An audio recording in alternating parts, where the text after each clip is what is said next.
ఓం నమః శ్రీ యతిరాజాయ వివేకానంద సూరయే సచ్చిత్సుఖ స్వరూపాయ స్వామినే తాపహారిణే.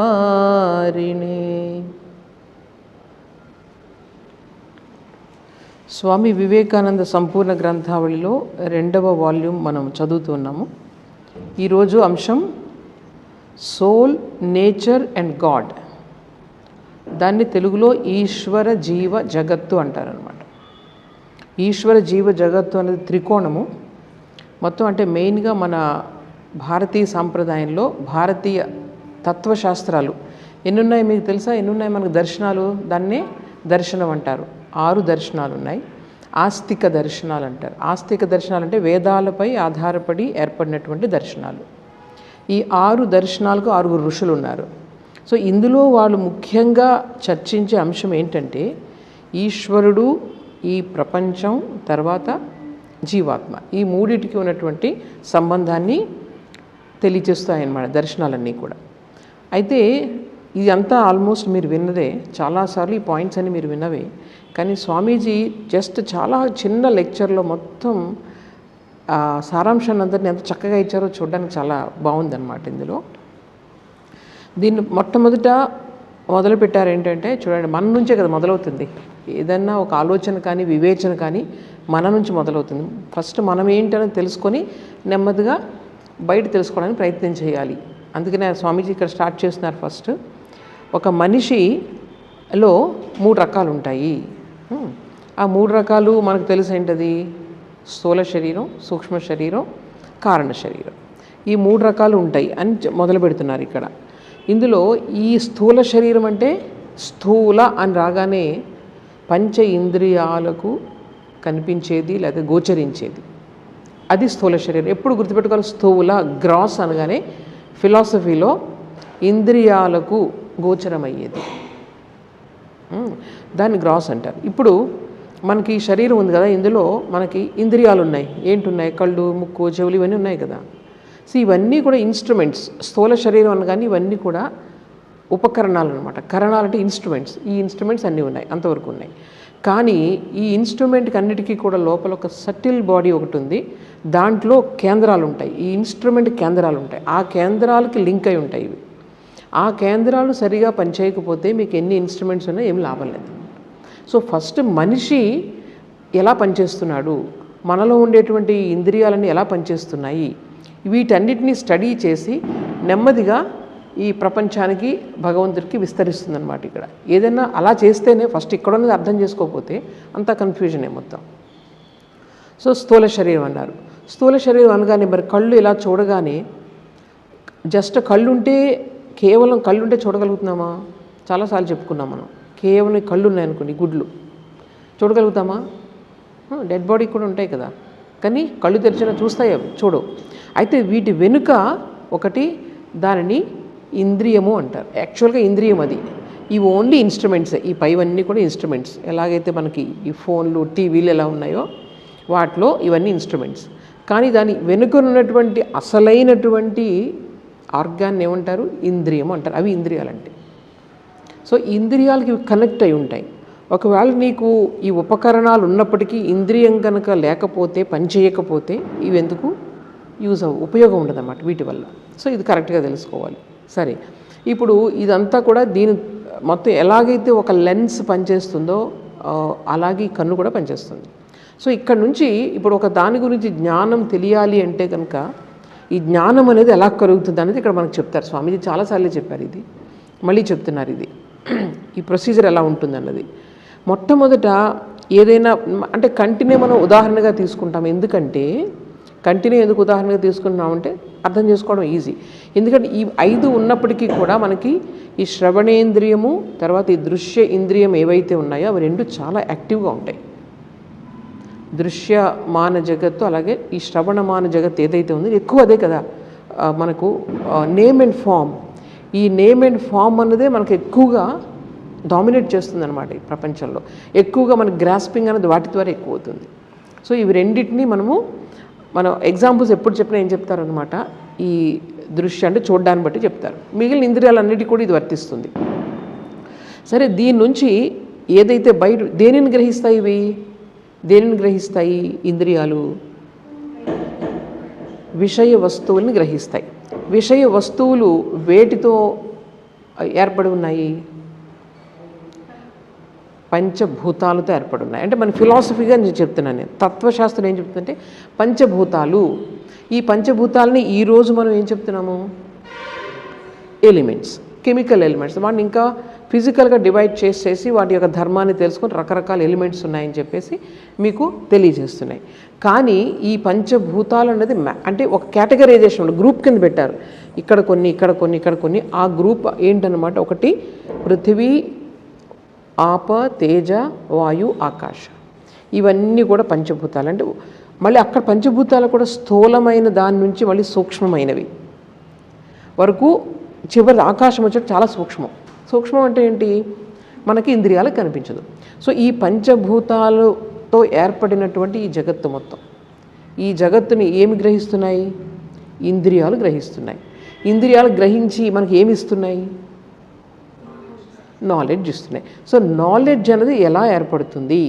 ఇంద్రియాల ద్వారానే మనకు నాలెడ్జ్ ఏర్పడుతుంది. సో మొట్టమొదటి దానికి ఎగ్జాంపుల్గా మనం దేన్ని తీసుకుంటున్నాము? కంటిని ఎగ్జాంపుల్ తీసుకుంటున్నాం. సో కంటిలో నుండి ఒక ఏదైనా చూసినప్పుడు ఇమేజ్ ఎలా పడుతుంది? దేని ద్వారా పడుతుంది? లైట్ ద్వారా పడుతుంది. సో లైట్ అన్నది ఫస్ట్ కంటి మీదకి వచ్చినప్పుడు అక్కడ మీకు ఏమవుతుందన్నమాట? ఇది రిఫ్లెక్ట్ అవుతుంది. అది రిఫ్లెక్ట్ అయ్యి ఈ ఇమేజ్ వెళ్ళి మళ్ళీ ఇదంతా కూడా సైంటిఫిక్ ప్రాసెస్ లోపలికి వెళ్ళి పడుతుంది. అప్పుడు అది ఇంద్రియం గ్రహించి, ఇంద్రియం గ్రహించిన వెంటనే సపోజ్ ఇంద్రియం ఉంది అక్కడ కనెక్టింగ్, గ్రహించిన వెంటనే దాని వెనక ఇంకొకటి ఉండాలి, అటెన్షన్ అన్నది ఉండాలి. నేను నిన్ను చూస్తున్నాను, నా అటెన్షన్ మాత్రం ఎక్కడో ఉంది. ఇది నాలెడ్జ్ రాదు. నీ గురించి నువ్వు ఎలా ఉన్నావు, నువ్వు ఏ శారీ కట్టుకున్నావు, ఏ కలర్లో ఉంది ఆ శారీ, నేనేం నోటీస్ చేయను. కళ్ళు మాత్రం చూస్తూనే ఉంటాయి. లోపలికి ఇమేజ్ కూడా పడింది, లోపల ఆర్గాన్ లోపల ఇమేజ్ పడింది, అక్కడికి వెళ్ళింది సమాచారం. కానీ ఇంకోటి ఏం కావాలి? సో నాలెడ్జ్ కావాలంటే ఏం చేయాలి? అటెన్షన్ కావాలి. చూడండి ఎలా ప్రొసీజర్ ఉందో చక్కగా. సో నేను చూసినప్పుడు ఇక్కడ కన్ను ఉంది, ఇంద్రియము ఉంది, కానీ మైండ్ అటెంటివ్గా లేకపోతే నీకు నాలెడ్జ్ అనేది అక్కడ బ్రేక్ అయిపోతుంది. No knowledge. సరే, ఇప్పుడు నాకు మైండ్ కూడా అటెంటివ్గా ఉంది, నేను అంతా చూశాను. అక్కడ చూసిన వెంటనే కేవలం మైండ్ అక్కడ తీసుకెళ్ళి అక్కడ పెడితే సరిపోదు అనమాట. దానికి రియాక్షన్ అన్నది రావాలి. That's reaction is knowledge. అంటే అక్కడ బుద్ధి కరెక్ట్గా నీకు లింక్ ఉంటేనే మైండ్ పనిచేస్తుంది, లేకపోతే సరిగా పనిచేయదు. అందుకే చూడండి, బుద్ధి లేకపోతే మైండ్ ఉంటుంది. కానీ ఇప్పుడు చూడండి, ఆల్ మ్యాడ్ పీపుల్ కానీ ఇప్పుడు ఎవరైనా డిరేంజ్డ్ ఇలా ఉన్నప్పుడు ఏమవుతుందనమాట, వాళ్ళకి వివేకం ఉన్నది, ఆ బుద్ధి అనేది సరిగా పనిచేయదు. మైండ్ అన్నీ కూడా రాంగ్ అన్నీ ఇస్తూ ఉంటుంది అనమాట డెసిషన్. సో అక్కడ ఏం కావాలి? నాలెడ్జ్ ఏర్పడాలంటే అక్కడ ఇంకొకటి కావాలి దాని బ్యాక్గ్రౌండ్లో. కేవలం మైండ్ ఉంటే సరిపోదు, అటెన్షన్ ఉంటే సరిపోదు. సో దాని వెనుక రియాక్షన్ అనేది రావాలన్నమాట. రియాక్షన్ అని వచ్చిన తర్వాత, ఓహో ఇది గ్రీన్ కలర్. రియాక్షన్ ఎలా వస్తుంది? నీకు అంతకుముందు ఉన్నటువంటి నాలెడ్జ్తో లింకప్ చేసుకొని వస్తుంది. కొత్తగా ఏమైనా చూస్తే దాన్ని కొత్తగా ఐడెంటిఫై చేయడానికి ట్రై చేస్తూ ఉంటుంది. సో ఈ నాలెడ్జ్ అన్నది వెళ్ళి అక్కడ నీ మెమొరీకి ఇది లింకప్ అయ్యి అక్కడ ఒక జ్ఞానం కలుగుతుంది. ఓహో ఇది గ్రీన్ శారీ, ఇది కాటన్ శారీ అనేది ఒక నాలెడ్జ్ నాకు కలిగింది. అది అయిపోయిన తర్వాత ఎవరికి కలుగుతుంది ఇదంతా? చూడండి, ఇక్కడ ఈగో అనేది అటాచ్ అవ్వాలి. ఇవన్నీ కూడా ఫ్రాక్షన్ ఆఫ్ ఎ సెకండ్లో జరిగిపోతాయి ఇవన్నీ కూడా. సో అక్కడ ఏది కనెక్ట్ అవ్వాలి? అది లేకపోతే ఈగో అంటే I saw that sari as green colour. I అన్నది లింకప్ లేకపోతే ఇదేం లేదు అసలు. మొత్తం ఇది దేనికదే అనమాట. అక్కడ అది ఇంటిగ్రేట్ చేసేది ఐ అన్నది ఈగో. ఈగో ఐడెంటిఫై చేసుకుంటుంది దేనితో అయినా సరే. నాలెడ్జ్ అంతా కూడా ఎవరికి ఏర్పడుతుంది? నాకు ఏర్పడుతుంది. ఆ నేను అన్నది ఏంటి? ఇంకా బ్యాక్గ్రౌండ్కి వెళ్ళండి. That is the background. So ఎలా తీసుకొస్తున్నారు చూడండి. మనకి మన యొక్క రోజు చేసేటటువంటి ఎక్స్పీరియన్స్, రోజు మనం చేసేటువంటి పనుల ద్వారా నెమ్మదిగా ఒక శాశ్వతమైనటువంటి వస్తువు మనలో ఎక్కడుంది అనేది తీసుకొస్తున్నారు. ఒక్క చూడండి, కంటి చూపుతో ఎట్లా వెనక్కి వచ్చేసి. సో అక్కడ ఈగో కూడా మీకు ఏమవుతుందనమాట?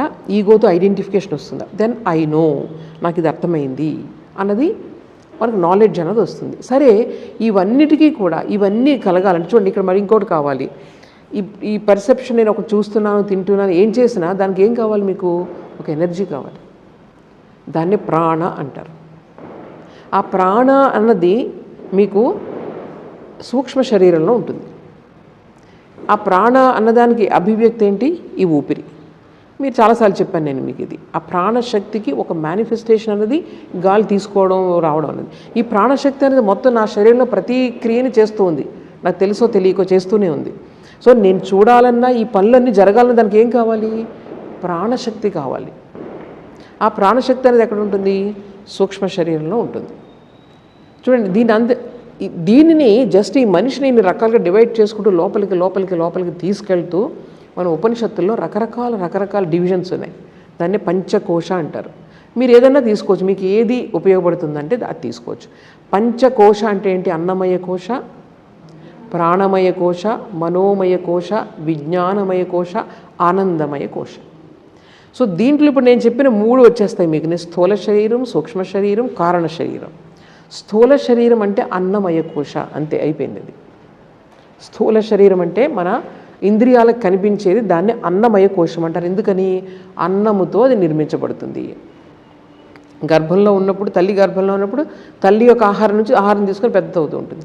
బయటకు వచ్చిన తర్వాత ప్రకృతి నుంచి తీసుకొని, అంటే ఈ మెటీరియల్ అంతా ఏంటనమాట, ఈ ప్రకృతి నుంచి నేను తీసుకున్న మెటీరియల్ బిల్డప్ అయింది. ఇక్కడ లోపల ఇంకేదో శక్తి పనిచేస్తుంది, దాంతో ఇదంతా తయారైంది కాబట్టి దాన్ని అన్నమయ కోశ అంటారు. నెక్స్ట్ సూక్ష్మ శరీరం ఏదైతే ఉందో దాంట్లో ఇప్పుడు మనం చెప్పుకున్నాం ప్రాణశక్తి ఉంటుంది, ఇంద్రియాల యొక్క సూక్ష్మ అంశాలు ఉంటాయి. ఇంద్రియాల యొక్క సూక్ష్మ అంశాలు ఉంటాయి. అది కాకుండా ఇంకేముంటుంది? ఈ ఈగో, నేను ఇందాక చెప్పాను ఇంటలెక్ట్, బుద్ధి, అక్కడ ఈగో ఐడెంటిఫికేషన్, ఇక్కడ అన్నీ కూడా సూక్ష్మ శరీరంలో ఉంటాయి. అది ఎక్కువ పార్ట్స్ ఉంటాయి సూక్ష్మ శరీరంలో. ఇకపోతే ఆనందమయ కోశ అని చెప్పానే, దాన్ని కారణ శరీరం అంటారు. కారణ శరీరం అంటే అది కాజ్ అనమాట. అది కాజ్ అంటే ఏంటి? అది కారణం, దాని నుంచి అన్నీ వస్తాయి. ఎక్కడైతే విత్తనం నుంచి ఎలా అయితే మొక్క నుంచి ట్రీ వస్తుందో అదేవిధంగా ఇది కారణ శరీరం అంటారు. సో ఆనందమయ కోశ, దట్ ఈస్ ద లోపల డీపెస్ట్ లేయర్ అనమాట. అది మన పర్సనాలిటీలో. అయితే వీటన్నిటికీ అతీతమైనది యాక్చువల్గా సమాధి స్థితిలో తెలుస్తుంది. అది మనకి ఇప్పుడు వివేచన చేయలేము. అది దట్ ఈస్ ద హయ్యెస్ట్, తురీయం అంటారు దాన్ని. వదిలేసేయండి. అలాగే ఇక్కడ స్థూల జగత్తు, సూక్ష్మ జగత్తు, కారణ జగత్తు అంటారు. ఇవి కూడా జగత్తు కూడా 3 రకాలుగానే ఉంటుందన్నమాట. సో ఇవన్నీ కూడా రకరకాలుగా చూడండి, వాళ్ళు ఎనలైజ్ చేసుకుంటూ మనిషిని అర్థం చేసుకోవడానికి వాళ్ళు ప్రయత్నం చేశారు. ఇప్పుడు ఇవన్నీ కూడా మన ఇండియన్ ఫిలాసఫీలో వస్తాయన్నమాట. దర్శనాలు, షడ దర్శనాలు అంటారు.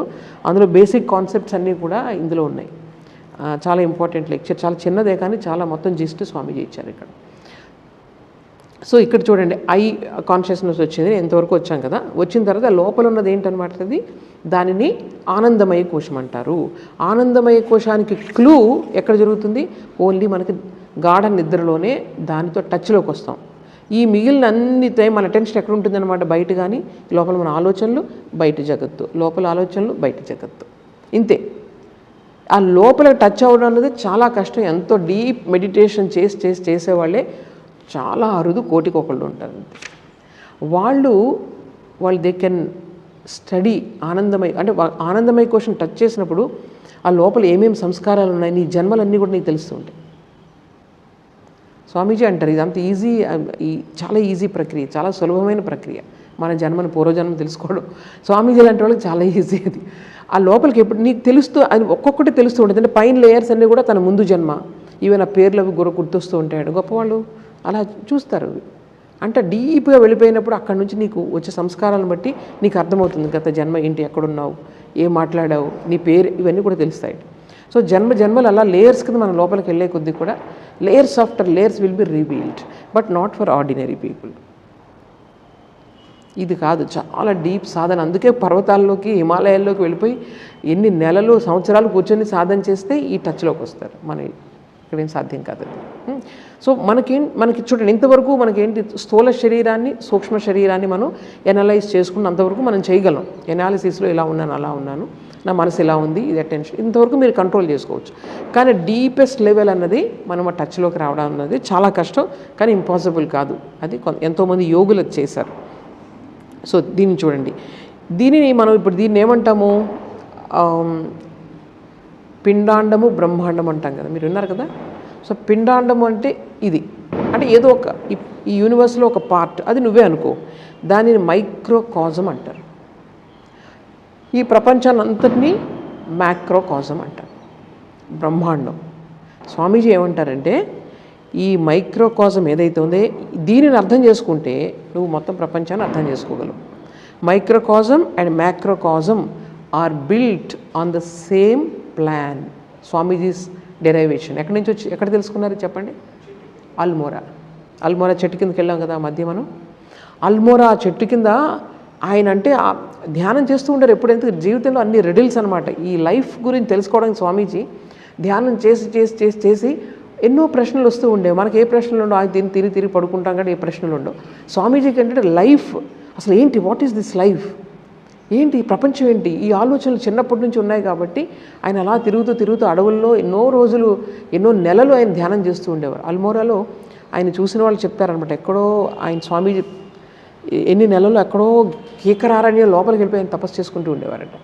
ఆ ప్లేస్లు ఉన్నాయి, మేము వెళ్ళలేదు కానీ చాలా లోపలికి ఉన్నాయి. మాతాజీ వాళ్ళు వెళ్ళారు, మన మాతాజీల వాళ్ళు, ఎక్కడైతే స్వామీజీ అలాగా చాలా తీవ్రమైన తపస్సు చేశారు. సరే ఇక్కడ మాత్రం మనకి అక్కడ నది పక్కనే ఉంది కదా చెట్టు, ఆ చెట్టు కింద కూర్చొని ఆయన ధ్యానం చేస్తున్నప్పుడు ఆ రోజు ఆయనకు అర్థమైందనమాట, ఈ యొక్క శరీరము తర్వాత ఈ బ్రహ్మాండము కూడా ఒకే ప్లాన్ మీద ఉన్నాయి.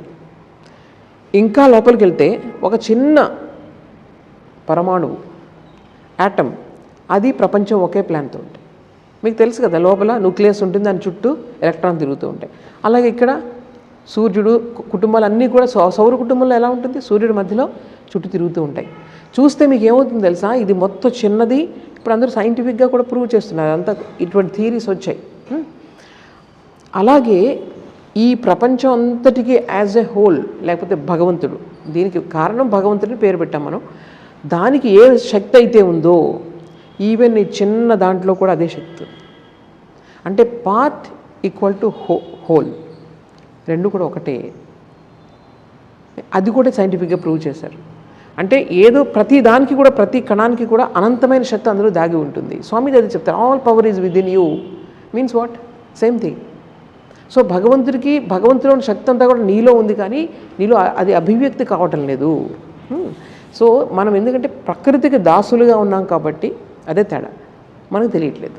ప్రకృతికి అధీనంలో మనం ఉంచుకుంటే మనము ప్రకృతిని మాస్టరీ చేస్తే కనుక నీకు ఆ శక్తులన్నీ వస్తాయి.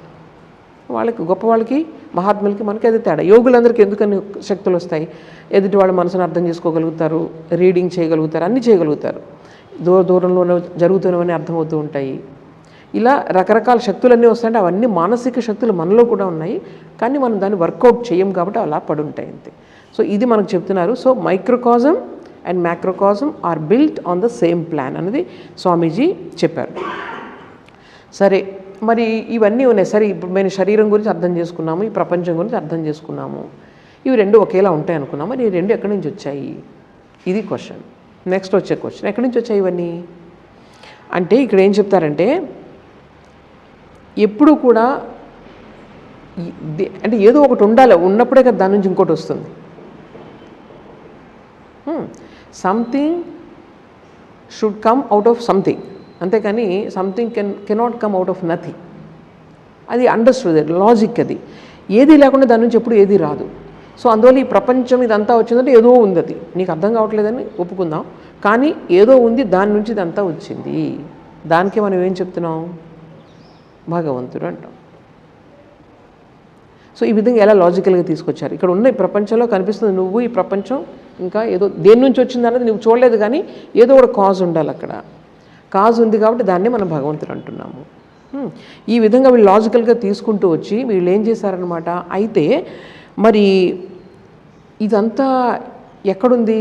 ఇదంతా ఎక్కడుంది అంటే ఎక్కడో ఉండదు, అది ఒక సుప్తావస్థలో ఉంది. దానికి ఎగ్జాంపుల్ చెప్తున్నారు. గ్లాస్ ఉంది, ఇప్పుడు సపోజ్ ఈ గ్లాస్ ఉంది, ఈ గ్లాస్ని నేను బాగా పౌడర్ చేసేసాను అనుకోండి, అందులో ఈ గ్లాస్ అంటే అర్థం ఏంటనమాట, ఇందులో ఉండే మెటీరియల్స్ ప్లస్ ఇప్పుడు భాషలో చెప్పాలంటే ఎలిమెంట్స్ ప్లస్ ఏంటి, అందులో ఉండే cohesive power. Some power is there which is holding the particles into one unit. So the cohesive power plus glass ఆ particles is equal to glass. So దీనిని మనం ఏం చేస్తే మళ్ళీ అదే పవర్ని ఏదైతే మనం దానికి దగ్గర చేయడానికి ఉపయోగించాం, అదే పవర్ మళ్ళీ చేస్తే అది మళ్ళీ విడిపోయి పార్టికల్స్ అయిపోతుంది. నీకు కనిపించదు. నీకు కనిపించదంటే ఎలా వెళ్ళిపోయింది అనమాట, ఇది సూక్ష్మ స్థితిలోకి వెళ్ళిపోయింది. అందుకని లేదని అనకూడదుగా, సూక్ష్మ స్థితిలోనికి వెళ్ళింది. మళ్ళీ ఆ సూక్ష్మ స్థితిలో నుండి వేరే టైంలో ఎప్పుడో మళ్ళీ గ్లాస్ ఫామ్ అవుతుంది, మళ్ళీ ఫామ్ అవుతుంది ఎప్పుడు. సో ఇక్కడ ఈ ప్రపంచం కూడా ఇందులో 2 రకాలు ఉన్నాయి. ఒకటి మెటీరియల్స్ ఉన్నాయి, మనకు కనిపిస్తున్నాయి అన్నీ, స్థూల జగత్తు మెటీరియల్స్. ఆ మెటీరియల్స్ దాని వెనుక ఏదో శక్తి ఉంది. ఆ శక్తి 2 కలిస్తే కానీ ఈ ఆకారం రూపం ఏమిది రావట్లేదు, అవునా? సో ఈ విధంగా లాజికల్గా తీసుకొచ్చి ఆ శక్తి ఏంటనమాట భగవంతుడు. సరే, ఇప్పుడు చూడండి, నేను ఒక శక్తిని ప్లస్ ఈ పార్టికల్స్ని కలిపి ఒక గ్లాస్ తయారు చేశాను.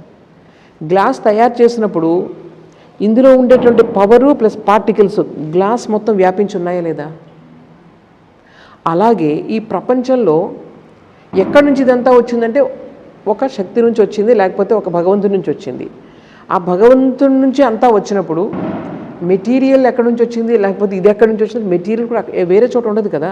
ఎందుకంటే ఉన్నది భగవంతుడు అనంతుడు, ఎప్పుడు ఉంటాడు, ఎప్పుడు నాశనం కాడు. అది డెఫినేషన్ మనకి. భగవంతుడు అనేది ఎప్పుడు ఉండే సత్యం అది. సో ఎప్పుడు ఉండే సత్యము ఒకటి ఉంది, ఇంకోటి మళ్ళీ మెటీరియల్ వేరేగా ఉండదుగా. మనకున్న చూడండి ఎప్పుడు యూనిటీ వైపు తీసుకెళ్తారు. మనకేంటంటే ఒక గాడ్ ఒక సైతాను మనకు ఉండరు అక్కడ అట్లాగా. సో ఇక్కడ ఈ గాడ్ నుంచి అన్నీ వచ్చాయంటే మెటీరియల్ ఆయన నుంచే రావాలి, తర్వాత ఆ పవరు కూడా ఆయన నుంచే రావాలి. అప్పుడు ఈ ప్రపంచం అంతా వస్తుంది. అంటే అర్థం ఏంటి? ఎఫెక్ట్ అంటారు, కాజ్ అండ్ ఎఫెక్ట్. కారణము దాని ఫలితము. ఈ ఫలితము అన్నది గర్భితంగా ఉన్నటువంటి కారణంలో ఫలితం అనేది గర్భితంగా ఉంటుంది. అంటే effect is involved in the cause is evolved into effect. అర్థమైందా? సో ఆ విధంగా లాజికల్గా మీరు తీసుకున్నప్పటికీ, సపోజ్ మీరు ఒక విత్తనం తీసుకోండి, ఇంకా ఈజీగా అర్థమవుతుంది మీకు. విత్తనం నుంచి మీకు ఏమవుతుంది? మొక్క, చెట్టు అన్నీ వచ్చేస్తాయి. సో దాని అర్థం ఏంటనమాట, చెట్టు అంతా కూడా ఈ విత్తనంలో ఉన్నట్లేనా కదా? ఎలా ఉంది మరి? చెట్టు అంతా కనిపించట్లేదు ఏంటంటే విత్తనంలో ఉంటే సూక్ష్మ స్థితిలో ఉంది, అందుకని నువ్వు గ్రహించలేకపోతున్నావు. సో దాని నుంచి బయటికి వచ్చినప్పుడు ఈ విత్తనంలో అంతా కూడా చెట్లో ఉన్నట్టేగా, చెట్లో అంతా కూడా విత్తనం వ్యాపించి ఉందిగా, ఇక దీని నుంచి అది వచ్చింది కాబట్టి విత్తనం ఉంది. ఇదంతా ఒకటే మెటీరియల్, ఇది సటిల్ రూపంలో ఉంది, అది గ్రాస్ రూపంలో ఉంది అన్నది మనకు అర్థమవుతుంది. సో మెటీరియల్ దానికి కావాల్సిన ఇన్ఫర్మేషన్ అంతా ఇందులో ఉంది కాబట్టి. సో ఈ విధంగా మనం అర్థం చేసుకుంటూ పోతే, అలాగే ఈ ప్రపంచం అంతా కూడా ఒక ఫలితము, భగవంతుడు అన్నది కారణము అని అనుకుంటే, ఈ కారణం అంటే ఈ మొత్తం అంతా వ్యాపించి ఉన్నట్లేగా ప్రపంచంలో. అందువల్ల ఇందుగలడందులేడని సందేహంబు వలదు. ఎందుకు చెప్పారు అది? ఎందుకంటే భగవంతుడు పరివ్యాప్తం, ఎందుకంటే ఆయన నుంచి అంతా వచ్చింది కాబట్టి ఆయన అందులో ఉన్నారు. సో ఇక్కడికి మనం చూడండి, భగవంతుడు ప్రపంచం అయిపోయింది. అక్కడికి ఏంటి? ప్రపంచము భగవంతుడే, వేరే రూపంలో భగవంతుడు అన్నది అర్థమైపోయింది. సరేనా? అలా వేదాల్లో దీన్ని ఎలా చెప్పారంటే, ఎవరైతే ఈ భగవంతుడు ఉన్నాడో ఆయన ఎటర్నల్ వన్ అంటారు వాళ్ళు. భగవంతుడు, గాడ్ అని పేర్లు వేదాల్లో లేవు.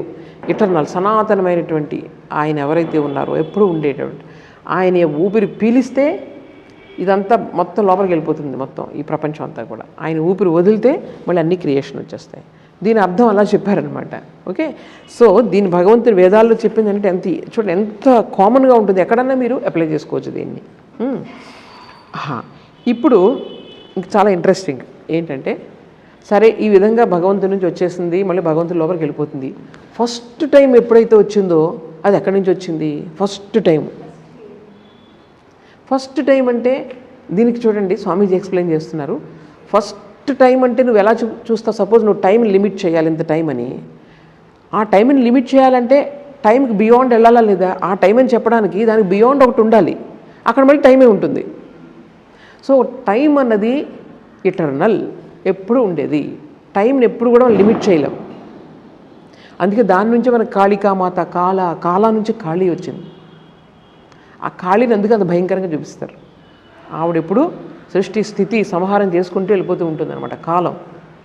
కాలం నుంచి కాళీ అనేది వచ్చింది. మహాకాల, ఇవన్నీ ఏంటనుకున్నారు? ఇవన్నీ కాన్సెప్ట్స్. మొత్తం ఈ క్రియేషన్లో ఉండే కాన్సెప్ట్స్తోనే మనకి దేవుళ్ళు, దేవతలు ఇవన్నీ వచ్చాయి.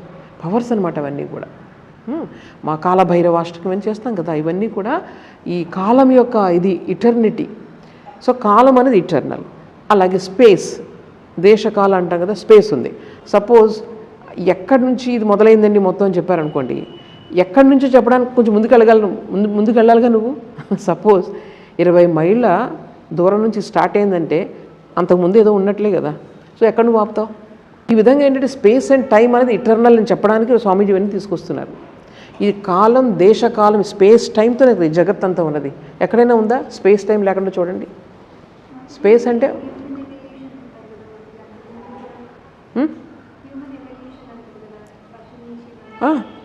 ఎవల్యూషన్ ఉంది, హ్యూమన్ ఎవల్యూషన్ ఉంది, దానికి ప్రాబ్లం ఏం లేదుగా. ఎందుకంటే ఎవల్యూషన్ ఎందుకు జరుగుతుందంటే ఒక చిన్న దాని నుంచి నెమ్మదిగా మేనిఫెస్ట్ అవుతూ ఉంటుంది. ఎప్పుడైతే ఈ సోల్ పవర్ ఎక్స్ప్రెస్ అవుతూ ఉంటుందో కొంచెం అప్పుడు అది అలా మేనిఫెస్ట్ అవుతూ ఉంటుంది. అది ఉంది కదా. ఈ జడ పదార్థం పరిణామం చెందే కొద్దీ కూడా ఈ ఆత్మ యొక్క శక్తి అందులో అభివ్యక్తం అవుతూ ఉంటుంది. అందుకే ఒక చిన్న కణం నుంచి ఈరోజు మానవుడి దగ్గరికి వచ్చిందంటే ఇది పరిణామం చెందిందా లేదా అంటే అర్థం ఏంటన్నమాట, ఈ మానవుడిలో ఉన్నటువంటి అంతా కూడా అందులో ఉందా లేదా, ఏకకణంలో, ఒకే కణంలో ఉంది. నెమ్మదిగా ఏమైందనమాట, అది స్వామీజీ ఈ లెక్చర్స్లో చెప్తారు, పతంజలి యోగ సూత్రాల్లో వస్తుంది. మీకు అంతకుముందు చెప్పాను, మనకు అయిపోయింది. అది ఇన్ఫిల్లింగ్ ఆఫ్ నేచర్ అంటారు. అంటే infilling of నేచర్తో evolution of matter జరుగుతూ ఉంటుంది. అప్పుడు మేనిఫెస్టేషన్ ఆఫ్ స్పిరిట్ పెరుగుతూ ఉంటుంది. ఎలాగ ఇన్ఫిల్లింగ్ ఆఫ్ నేచర్ అంటే ఒక చిన్న కణం ఉంది, అందులో ఏమున్నాయి, జస్ట్ కొన్ని క్రోమోజోమ్స్ అవన్నీ ఉన్నాయి. దాని తర్వాత అది నెమ్మదిగా మల్టీసెల్యులర్ ఆర్గానిజం వచ్చే కొద్దీ మొత్తం వేరియేషన్ పెరుగుతూ వచ్చిందా లేదా, కొన్ని ఏమో చేతుల కింద, కొన్ని కాళ్ళ కింద, ఈ వేరియేషన్ అంతా పెరుగుతూ వచ్చిందా లేదా. వచ్చే కొద్దీ దానికి ఏదొస్తుంది, వచ్చే జీవులు పరిణామం చెందే కొద్దీ స్వాతంత్ర్యం పెరుగుతుంది, స్వేచ్ఛ పెరుగుతుంది. చూడండి, వచ్చే కొద్దీ మీకు మానవులకు వచ్చేటప్పటికి ఏంటనమాట, వాళ్ళు కంట్రోల్ చేయగలరు అంతటి నేచర్, కంట్రోలింగ్ పవర్ పెరుగుతూ ఉంటుంది. సో ఈ విధంగా మేనిఫెస్టేషన్ ఆఫ్ స్పిరిట్ అనేది మీకు ఎలాగనమాట, సెల్ఫ్ రిలయన్స్, అంటే తన మీద తనే ఆధారపడి ఎవరి మీద ఆధారపడకుండా సెల్ఫ్ రిలయన్స్, ఇండిపెండెన్స్, ఇవన్నీ పెరిగే కొద్దీ కూడా భగవంతుని యొక్క మన బానిసత్వంలోంచి, నేచర్ యొక్క బానిసత్వంలోంచి బయటకు వస్తున్నట్లు అనమాట. అందుకే ఎవల్యూషన్, పరిణామం ఎందుకండి ఇవన్నీ అంటే ఇందుకే, నీ యొక్క అసలైన శక్తిని తెలుసుకోవడానికి ఈ పరిణామం అంతా జరుగుతుంది. మ్యాటర్ అనేది పెరుగుతూ మల్టీ సెల్యులార్ వచ్చింది, తర్వాత చిన్న పురుగుల్లాగా వచ్చాయి, తర్వాత కీటకాల కింద వచ్చాయి, దాని తర్వాత పాములు, పక్షులు వచ్చే కొద్ది పక్షులు చూడండి ఇంకా, ఎందుకంటే వాటికి ఇంకా స్వేచ్ఛ, బయట ఎగురుతూ ఉంటాయి. సో పక్షులు ఈజీగా వాటిని ప్రొటెక్ట్ చేసుకోగలవు, అవి చిన్నదైనా సరే బర్డ్. సో ఈ విధంగా ఇండిపెండెన్స్ అనేది వచ్చే కొద్దీ కూడా పెరుగుతూ వచ్చింది.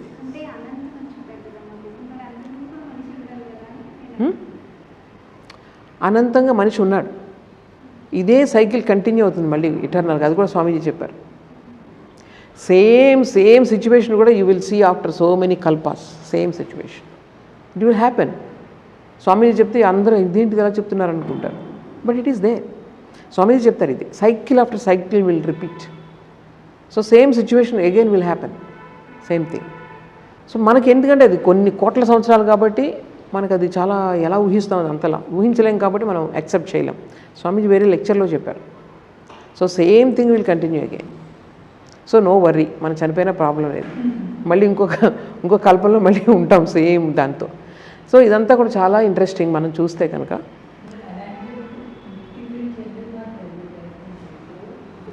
ముక్తి గురించి ప్రయత్నం చేయడం అంటే అది కూడా ఇందులో సృష్టిలో ఒక భాగమే.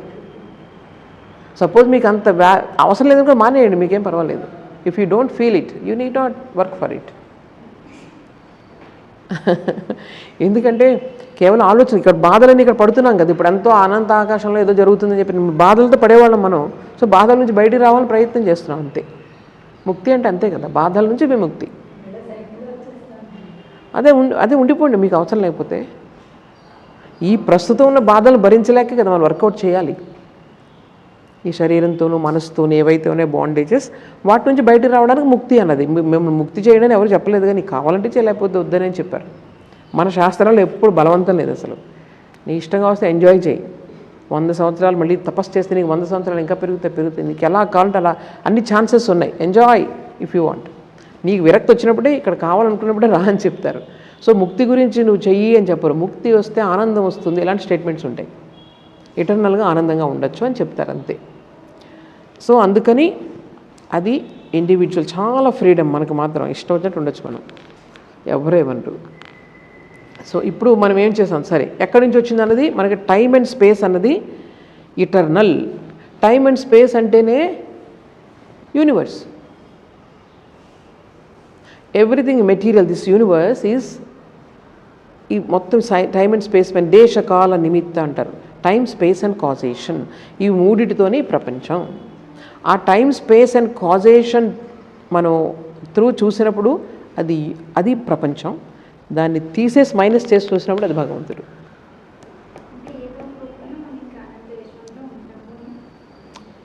ఉంటాం అంటే మెటీరియల్గా నువ్వు ఐడెంటిఫై చేసుకుంటే దిస్ బాడీ అండ్ మైండ్ నువ్వని అనుకున్నావు అనుకో, నువ్వు ఎప్పుడూ ఉంటావు, అనంత విషయంలో ఇలాగే ఉంటావు. కానీ అది ఇది నేను కాదు, ఇది సంథింగ్ యాక్సిడెంట్ ఇది అనుకున్నప్పుడు నువ్వు అందులో లీనమైపోతావు, ఆ తత్వంలో లీనమైపోతావు. అది కూడా మళ్ళీ ఇందులోనే, ముక్తి అన్నీ కూడా ఇందులోనే. అందుకే మీరు హయ్యెస్ట్ అద్వైత టెక్స్టులు చదివితే అక్కడ అసలు ఈ ముక్తి అన్నది కూడా ఒక భ్రాంతి అన్నది చెప్తారు, అక్కడ హయ్యెస్ట్ చెప్తారు. కానీ అంతవరకు ఇక్కడ ఇంకా మనం ఈ స్టేజ్లో ఉండి ఇంకా ప్రతిదానికి డిస్టర్బ్ అయిపోయే మనుషులు మనం, దానికి ఇప్పుడు అంత పెద్దవంటే అది మంచిది కాదనమాట. అది అంత ఆలోచించకూడదు మన మైండ్కి, అక్కడ చాలా ఇప్పుడు భ్రాంతి ఇంకా డీరేంజ్ అయ్యే ప్రమాదం ఉంటుంది. సో హయ్యెస్ట్ ఫిలాసఫీ ఎప్పుడంటే మనం ఆ స్టేజ్కి వెళ్ళినప్పుడు, అంతే తప్ప మనం ఇక్కడ ఉన్నాం కాబట్టి దీనికే మనం ఆలోచించాలి. అంటే చాలామంది ఏం చేస్తారంటే ఆ హై ఫిలాసఫీని పట్టుకొని ఇంక అంతా ఒకటే కదా వాళ్ళని, అందుకని చంపినా పర్వాలేదు, దానికి ఏం దోషం లేదు. మనకు హయ్యెస్ట్ ఫిలాసఫీ ఏం చెప్తుంది, నువ్వు చంపిన వాళ్ళు ఒకటే, చంపబడే వాళ్ళు ఒకటే, నీకు చంపినా ఇలాంటివన్నీ వచ్చి పట్టుకొని నలుగురిని చంపడం మొదలుపెట్టారనుకోండి. సో ఇదే ప్రమాదం అన్నమాట ఇక్కడ మనకి. అంటే ఒక మెట్ట వేదాంతాన్ని పట్టుకొని ఒక భ్రాంతిలోకి వెళ్ళిపోయే ప్రమాదం చాలా ఎక్కువ ఇక్కడ. అవన్నీ వార్నింగ్స్, అవన్నీ జాగ్రత్తగా ఉండాలి. మనం ఎక్కడున్నామో అక్కడ ఆ స్టేజ్లోంచి అవన్నీ పట్టుకొని అదే అనుకోకూడదు అన్నమాట హయ్యెస్ట్. అందుకే బ్రహ్మ సత్యం జగత్ మిథ్య అనేది మనం మనలాంటి వాళ్ళు అనకూడదు. అంతా మిథ్యే కదా, బ్రహ్మ సత్యం జగత్ మిథ్య అని అనకూడదు మనం ఎవరు కూడా. ఎప్పుడు శ్రీరామకృష్ణులు అన్నారా? ఆయనకి చూడండి ఆయన ఆ స్టేజ్లో ఉన్నారు, అయినా సరే ఆయన అనలేదు ఏ రోజు కూడా బ్రహ్మ సత్యం జగత్ మిథ్య అని. సాధారణమైన స్థితిలో మనం ఎవరైతే ఉన్నామో వాళ్ళు ఎప్పుడూ కూడా మనము అట్లా అనకూడదు అని చెప్తారు. ఎందుకంటే ఆ హయ్యెస్ట్ ఫిలాసఫీ, అన్డైజెస్టెడ్ ఫిలాసఫీ అనేది మనల్ని పెర్వర్టెడ్గా తయారు చేస్తుంది. సో మనకిక్కడ మనం చెప్పుకుంటున్నది ఏంటన్నమాట, ఇప్పుడు భగవంతుడు ఇటర్నల్ అంటే ఎప్పుడు ఉండేటువంటి ఒక వస్తువు భగవంతుడు. అలాగే ఈ ప్రపంచం కూడా ఇటర్నల్ అని ప్రూవ్ చేశారు ఇప్పుడు స్వామీజీ ఇక్కడ. ఎందుకంటే space and time and causation అన్నది యూనివర్స్లో ఉంది, ఇన్బిల్ట్ అయి ఉంది, అది లేకుండా ఏం లేదు. స్పేస్ టైం కాజేషన్ మీరు తీసేస్తే అదే భగవంతుడు. స్పేస్ టైం కాజేషన్ ఎక్కడుంది, మనలో ఎక్కడుంది చూడండి, లింకప్ చేసుకోండి మొత్తం ఇదంతా కూడా. మనలో ఎక్కడుంది స్పేస్ టైం కాజేషన్ చెప్పండి పవన్. సూక్ష్మ శరీరం అంటే పర్టికులర్గా మైండ్లో ఉంది, కరెక్ట్. స్పేస్ టైం కాజేషన్ అన్నది మన మైండ్లో బిల్టప్ అయింది. మీకు ఎక్కడ నుంచి అక్కడికి వెళ్తున్నాం, అక్కడి నుంచి ఇక్కడికి వస్తున్నాం, ఈ టైం నుంచి ఆ టైంకి ఎక్కడ తెలుస్తుంది మీకు? మైండ్లో తెలుస్తుంది. రాత్రి మీరు డీప్ స్లీప్లో ఉన్నప్పుడు స్పేస్ తెలియదు, టైం కొత్త ఎక్కడికో వెళ్ళారు, అమెరికా వెళ్ళారు ఈ రాత్రి మీరు, వెళ్ళిపోయిన తర్వాత పడుకున్నారు, మంచి నిద్ర పట్టింది, జెట్ లాగ్ వచ్చి మార్నింగ్ లేవగానే మీకు మీ ఊరు గుంటూరే గుర్తొస్తుంది. స్పేస్ అన్నది, ఆ స్పేస్ మనకి వెంటనే మనకు అది తీసుకోలేమన్నమాట అది. సో టైం కూడా అంతే, టైం కూడా మైండ్లోకి ఏదో వస్తుందన్నమాట, ఫస్ట్ ఇదే గుర్తుకొస్తుంది మనకి. అంటే ఎక్కడ ఉందన్నమాట అది, రాత్రంతా నీకు తెలియదు, పడుకుని ఉన్నావు, మార్నింగ్ లేవగానే నీ మైండ్ గుర్తొస్తుంది నీకు. అంటే మైండ్లో ఫస్ట్ లేవగానే అవేర్నెస్ ఎక్కడ నీకు టైం స్పేస్ అనేది అవేర్నెస్ ఓన్లీ మైండ్లోనే ఉంటుంది. మైండ్ రాత్రి పడుకోగానే మనకి ఏం తెలియదు, ఎక్కడ పడుకున్నామో తెలియదు, ఏమీ తెలియదు. సో మార్నింగ్ మళ్ళీ వెంటనే స్టార్ట్ అవుతుంది స్పేస్, ఇమీడియట్లీ టైం ఎంత అయింది ఇప్పుడు అనుకుంటాం, అంతవరకు నీకేం తెలియదు అసలు. సో అలాగే రీజనింగ్, ఈ రకరకాల రీజనింగ్, దానికి కారణాలు, దానికి మనకు రోజుకు వచ్చే ద్వంద్వాలు, ఇవన్నీ కూడా మైండ్లోనే ఉంటాయి. సో అందుకే మన వాళ్ళు ఏం చెప్పారు, మన ఏవ మనుష్యాణం కారణం బంధ మోక్షయోహో. సో మైండ్లోనే ఉంది. సో యూనివర్స్లో ఉండేటువంటి టైం స్పేస్ కాజేషన్ మనలో మైండ్లో ఉంది. అందువల్లే మైండ్ని నువ్వు కంట్రోల్ చేసుకున్నప్పుడు నువ్వు గాడ్ని చూడగలుగుతావు. దాన్ని టైం స్పేస్ కాజేషన్ బియాండ్ నువ్వు మైండ్ తీసుకెళ్ళగలిగినప్పుడు అది మనం రోజు డీప్ స్లీప్లో వెళ్తున్నాం, మనం టైం స్పేస్ కాజేషన్ ఏం లేదు అక్కడ. డీప్ స్లీప్లోకి మనకి నేచర్ ఒక గిఫ్ట్ ఇచ్చింది మనకి, ఆ గిఫ్ట్కి మనం వెళ్ళి డీప్ స్లీప్లో పడుకుంటాం. నిద్ర నిజంగా ఎవరికైతే పట్టదో ఆ నిద్ర విలువ, ఆ డీప్ స్లీప్ అనేది ఎంత ఇంపార్టెంట్ అనేది అర్థమవుతుంది మనకి. ఆ డీప్ స్లీప్లో మనకి టైం స్పేస్ కాజేషన్ తెలీదు, దానిని మనం ప్రయత్నం చేసి కాన్షియస్ లెవెల్లో దాన్ని ఓవర్కమ్ చేయాలి. అప్పుడు భగవంతుడికి టచ్ అవుతాం. దానికే ధ్యానం, జపం ఇవన్నీ చేసేది ఎందుకు? దీనికోసం. సో మన యొక్క అసలు తత్వం అనమాట అది, అసలు తత్వం అది. ఈ మైండ్ మధ్యలో ఈ మైండ్ వచ్చి మనకి అది బ్లాక్ చేస్తుంది. అందువల్లే మన మైండ్ని కంట్రోల్ చేసుకోవడం, వేరే కారణాల చేత కాదు. సో అర్థమైందా మీకు కనెక్షన్ ఎలా ఉందో? సో ఇక్కడ చూడండి, మనిషి ఇప్పుడు ఎటర్నల్లా కాదా? మనిషి ఎక్కడి నుంచి వచ్చారు? గాడ్ నుంచే వచ్చారనుకోండి మనిషి, మరి ఎటర్నల్లా కాదా? మనిషి అంటే నాట్ యాజ్ దిస్, జీవాత్మ అంటారు. నాట్ ఓన్లీ మనిషి, ఎనీ క్రీచర్. ఈ జీవాత్మ ఏదైతే ఉందో అది కూడా మనిషి భగవంతుడి నుంచే వచ్చినప్పుడు ఇది కూడా శాశ్వతమేగా. అది దానికి ఇప్పుడు చూడండి స్వామీజీ వస్తున్నారు. ఇప్పుడు ఆయన ప్రూవ్ చేశారు. ఏం చెప్పారు? ఇది మొత్తం ఈ ప్రపంచంలో తత్వశాస్త్రం ఏదైనా చెప్పాలంటే ఈశ్వర జీవ జగత్, సోల్ నేచర్ అండ్ గాడ్, ఈ మూడింటిని అనలైజ్ చేయాలి. నువ్వు సోల్, ఎవరు చేస్తున్నారు? ఇది సోల్, మనం చేస్తున్నాం. సో ఇక్కడ నుంచి మొదలుపెట్టారు. ఫస్ట్ ఇక్కడ నుంచి మొదలుపెట్టి దీన్ని అనలైజ్ చేసుకుంటూ దీని వెనక ఏదో ఉందని మనకు ప్రూవ్ చేశారు. కేవలం మనకు కనిపించేది కాకుండా వెనక ఏదో ఉంది, ఒకటి స్క్రీన్. అది లేకపోతే ఏది, ఇంటిగ్రేట్ చేసే స్క్రీన్ ఒకటి ఉంది ఇక్కడ, అది లేకపోతే ఏది జరగదు మనకి. సో అక్కడ వరకు తీసుకెళ్లారు స్వామీజీ. తీసుకొచ్చి ఆయన ఏం చేశారు? Microcosm and macrocosm are built on the same plan. ఏదైతే ఈ శరీరము జీవాత్మ ఉందో ఈ పరమాత్మ కూడా అదే ప్లాన్లో ఉంది మొత్తం ప్రపంచంలో.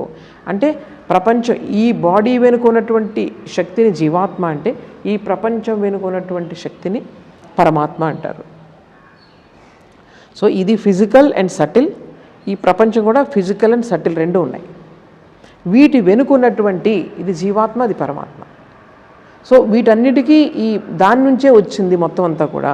ఏంటి? ప్రపంచం కానీ మనుషులు కానీ మనం అందరూ కూడా దాని నుంచే వచ్చామంటే అర్థం ఏంటి? మనందరిలో భగవంతుని శక్తి ఉంది. సో అక్కడ భగవంతుడు ఎటర్నల్, ఇన్ఫినిట్ అన్నారు. ఎందుకంటే ఇన్ఫినిట్ ఎందుకన్నారు? అనంతం అని చెప్పారు. ఎందుకంటే రెండు ఇన్ఫినిట్లు ఉండవు, అనంతాలు రెండు ఉండవుగా, ఇల్లాజికల్ అది. సో ఒకటే ఇన్ఫినిట్ ఉంటుంది. ఇప్పుడు మెటీరియల్ కాజ్, ఒక భగవంతుడు ఏర్పడాలంటే, అక్కడ జగత్తు ఏర్పడాలంటే భగవంతుడి నుంచి ఒక మెటీరియల్ కాజ్, రెండవది ఎఫిషియెంట్ కాజ్ అంటారు. అంటే దాంట్లో ఒక ఇంటెలిజెన్స్ ఉండాలి, ఏదైనా తయారవ్వాలంటే మెటీరియల్ ఉండాలి. అర్థమైందా? దాన్నే సంస్కృతంలో ఏమంటారు? నిమిత్త కారణము, ఉపాదాన కారణము అంటారు. ఎఫిషియెంట్ కాజ్ ఈజ్ నిమిత్త కారణము, ఉపాదాన కారణమేమో మీకు ఈ మెటీరియల్ కాజ్. అంటే మెటీరియల్స్ ప్లస్ శక్తి ఇవి రెండు కలిస్తేనే మనకు ఏదైనా వస్తుంది, ప్రపంచం వచ్చింది. సో ఇందులో మనకు చివరికి చెప్పింది ఏంటనమాట? ఆయనే మెటీరియల్, ఆయనే శక్తి, ఆయన నుంచే మొత్తం వచ్చిందని చెప్పారు. అందువల్ల అర్థమేంటి? ఆయన ఎటర్నల్ అయినప్పుడు ఈ ప్రపంచం కూడా ఎటర్నల్లే అవుతుందిగా. అది తర్వాత ఆయన నుంచే ఈ జీవాత్మ కూడా వచ్చిందన్నప్పుడు అది కూడా ఎటర్నల్ అవ్వాలి. సో ఈ మూడు కూడా ఇటర్నల్, ఎప్పుడు సాగుతూ ఉంటాయి. సో అనాది అనంతం అంట. సృష్టి అనగానే అనాది అనంతం. వేరే మతాల్లో చెప్పినట్లు ఏదో కొన్ని వేల సంవత్సరాలు క్రియేట్ అయింది, మధ్యలో ఏమైంది మరి? క్రియేట్ అయిపోయి అంతకుముందు క్రియేషన్ వచ్చేసింది, గాడ్ వచ్చి క్రియేట్ చేస్తారు. అంతకుముందు మరి ఏముంది? No answer. మనది అలా కాదు. అందువల్ల ఇక్కడ క్రియేషన్ అన్న పదం అన్నది మనం వాడం. మనం ఏం వాడతామంటే ప్రొజెక్షన్, మేనిఫెస్టేషన్. ఆల్రెడీ ఉంది సంథింగ్, అది వేరే రకంగా అపియరింగ్, వేరే రకంగా మేనిఫెస్ట్ అయ్యింది. సో దీని నుంచే మనకి ఇన్వల్యూషన్ అండ్ ఎవల్యూషన్ అన్న పదాలు వచ్చాయి. సో ఎక్కడి నుంచి ఏది రాలేదు. ప్రతి ఒక్క చిన్న శక్తి కానీ చిన్న కణం కానీ ఏది కొత్తగా ఎక్కడి నుంచి రాలేదు. Whatever is there is, that's all. ఏది కొత్తగా మనం సృష్టించలేము. అది మన వాళ్ళు చెప్పారు, సైన్స్ చెప్పిందిగా. సైన్స్ చెప్పిందా లేదా? ఏది కొత్తగా మన శక్తిని సృష్టించలేము, నాశనం చేయలేము. అలాగే మ్యాటర్ని అంతటిని కూడా శక్తిగా మార్చేయచ్చు, అది కూడా చెప్పింది science. So science is evolving and proving our Vedantic thoughts. So ఏది మనం క్రియేట్ చేయలేమంటే దీన్ని లాజికల్గా తీసుకొచ్చి ఏం చేస్తారంటే, ఇప్పుడు ఈశ్వర జీవ జగత్ ఇవి మూడు కూడా ఇటర్నల్, అంటే ఎప్పుడు ఉంటాయి. ఎప్పుడు ఉంటాయంటే అర్థం ఏంటి? కొంతసేపు సుప్తావస్థలో ఉండొచ్చు, కొంతసేపు మేనిఫెస్ట్ అవ్వచ్చు. అదే తేడా. అర్థమైందా? ఏదైనా అంతే, చెట్టు గింజ, చెట్టు గింజ, చెట్టు గింజ ఉంది, గింజ అవస్థలో అది లోపలుంది, గర్భితంగా ఉంది, చెట్టు అవస్థలో అది మేనిఫెస్ట్ అయింది. సో ఈ విధంగా జగత్ అంతా కూడా చూడండి. శ్రీభాష్య అప్పలాచార్యులు గారని ఆయన ఉపన్యాసాలు వింటూ ఉండేదాన్ని చాలా రోజుల క్రితం, అది చదువుకునే రోజుల్లో. ఆయన రామాయణం చెప్పేవారు, మహా అద్భుతంగా చెప్పేవారు. ఆయన నుంచి ఫస్ట్ ఈ మాట విన్నాను నేను, అలాగ చెవిలో పడిపోయింది అనమాట. ఏంటంటే ఈ ప్రకృతి నియమాలు సృష్టి నియమాలే, ఈ ప్రకృతి నియమాలే సృష్టి నియమాలు. అంటే ప్రకృతిని మీరు అబ్జర్వ్ చేస్తే సృష్టి కూడా అబ్జర్వ్ చేయొచ్చు మీరు. ప్రకృతి అంటే ఏంటి? ప్రతిదీ కూడా సైక్లికల్గా జరుగుతుంది. ఏది చూసినా సైక్లికల్ మూవ్మెంట్. గింజ నుండి చెట్టు, గుడ్డు నుంచి పిల్ల, ఇవన్నీ సైక్లికల్ ఎవ్రీథింగ్. అలాగే సృష్టి కూడా భగవంతుడి నుంచి సృష్టి, మళ్ళీ భగవంతుడిలోకి వెళ్తుంది సృష్టి. దిస్ ఈజ్ వేవ్స్, సైక్లికల్గా జరుగుతుంది. అంటే మన ప్రకృతిలో ఉన్నటువంటి నియమాలన్నీ కూడా సృష్టి నియమాలకి వర్తిస్తాయి. దీన్ని అర్థం చేసుకుని అది అర్థం చేసుకోవచ్చు. సో అందువల్ల సైక్లికల్ క్రియేషన్ హిందూ ఫిలాసఫీలో ఇది ఎక్కడ లేదు, ఇంకెక్కడ కూడా. మన యొక్క స్పెషాలిటీ ఏంటంటే సైక్లికల్ క్రియేషన్. దాన్ని ప్రొజెక్షన్ అంటారు, దాన్ని ఇన్వల్యూషన్ అండ్ ఎవల్యూషన్ అంటారు. సో ఇది మన యొక్క స్పెషాలిటీ అనమాట. అది ఇప్పుడు సైంటిఫిక్గా ఉంది, చాలా సైన్స్కి దగ్గరలో ఉంది. ఈ బిగ్ బ్యాంగ్ అని ఇవన్నీ అంటారు కదా, సడన్గా ఎనర్జీ అంతా స్ప్రౌట్ అయిపోయి మొత్తం యూనివర్స్ వచ్చేసింది, ఇవన్నీ చెప్తున్నారు ఇప్పుడు వాళ్ళు. చాలా they are struggling to explain the universe. అది కానీ ఇదనమాట. వీళ్ళేంటి, మన వాళ్ళందరూ కూడా కేవలం మెడిటేషన్ ద్వారా ఇవన్నీ కనుక్కున్నారు. అది మన మెథడ్స్ అంతా కూడా డీప్ మెడిటేషన్ ఫస్ట్ ఇక్కడ స్టార్ట్ అయింది వాళ్ళ search, not out side. Indian method అనమాట. సో అందువల్ల ఇక్కడ స్టార్ట్ అయింది కాబట్టి వాళ్ళకి ఎప్పుడు కూడా హార్మోనీ, ఒక యూనిటీ తీసుకొచ్చారు. వాళ్ళు బయట నుంచి చేసే వాళ్ళకి ఎంతసేపు ఏంటంటే స్వర్గం నరకం అవి నిజంగానే అక్కడ వేలాడుతూ ఉంటాయని, అవి అలా కదా, మాది వేరు మీది వేరు, మాది వేరు మీది వేరు కొట్టుకుంటూ ఉంటారు. ఇక్కడ హార్మోనీ రావాలి. హార్మోనీ వచ్చినప్పుడు మీకు అంతటిని అర్థమవుతుంది అంతా కూడా. సో ఇది మన సీక్రెట్ అనమాట. సో సైక్లికల్ క్రియేషన్ ఇక్కడ స్వామీజీ చెప్పలేదు, కానీ కర్మ థియరీ. కర్మ థియరీ అన్నది ఇప్పుడు ఏదైతే ఒక జీవం వచ్చిందో, లైఫ్ వచ్చిందో క్రియేషన్లో, అప్పటి నుంచి కూడా కర్మ థియరీ మీకు వర్కౌట్ అవుతూ ఉంటుంది. అది కూడా మన హిందూ ఫిలాసఫీలో, అన్ని ఫిలాసాఫికల్ సిస్టమ్స్లో కూడా ఉంటాయన్నమాట. Not only Hindu, Jaina and Bauddha also they accept karma theory. So ఈ విధంగా ఇక్కడ మనకు ఈ సృష్టి అనేది సైక్లిక్ అనేది ఇక్కడ చెప్తున్నారు. సో దీని నుంచి మేనిఫెస్ట్ అయ్యి బయటకు వచ్చింది. సరే, ఇంతవరకు బాగానే ఉంది. ఇప్పుడు తరువాత ఇందులో ఈ ఫిలాసఫీలో మరి భగవంతుడు మనం ఒకటే అయినప్పుడు భగవంతుని శక్తి మన శక్తి ఒకేలా ఉంటుందా అని అడుగుతాం. అది అడిగినప్పుడు కానీ ఇక్కడ దీనికోసం 2 రకాలుగా మళ్ళీ 3 రకాల సిద్ధాంతాలు వచ్చాయి. అది కూడా నేను చెప్పాను మీకు. అదేంటది? ద్వైత భావం. ద్వైత భావం అంటే ఏంటి? నువ్వు ఇప్పుడు జీవాత్మ కూడా అనంతమే, పరమాత్మ కూడా అనంతమే, ఎప్పుడూ ఉంటుంది. కానీ జీవాత్మ వేరు, పరమాత్మ వేరు, ఎప్పటికీ ఒకటి కాదు. అలాగే పరమాత్మ వేరు, ప్రపంచం వేరు. ఇవి 3 వేరు వేరు ఎంటిటీస్ అన్నది ఎవరు చెప్తారు? ద్వైత భావంలో చెప్తారు ఎప్పుడు కూడా. అందుకే వాళ్ళు ద్వైత భావం అంటే ఎవరు? ఇప్పుడు వైష్ణవ సాంప్రదాయాలు, శైవ సాంప్రదాయాలు, శాక్త సాంప్రదాయాలు, ఇవన్నీ ద్వైత భావంలో ఉన్నవి. అంతే, లోకానికి వైష్ణవ లోకం, కైలాసం అలా ఉంటాయి. అలా ఏం చేస్తారంటే ఒక్కొక్క గాడ్ హెడ్ని తీసుకొని దానికి పంచదేవత అంటారు. ఇప్పుడు మన భారతదేశంలో ఉన్నాయి కూడా పంచదేవత. ఆల్మోస్ట్ మీరు చూస్తే ఈ 5 దేవత ఆరాధన అనేది ఇప్పుడు ఉన్నది, అంతే కదా. ఇక్కడ మీరు చూడండి, టెంపుల్స్ ఎక్కడ చూసినా అన్నీ కూడా వీటికి కేటగిరీలు తీసుకురావచ్చు.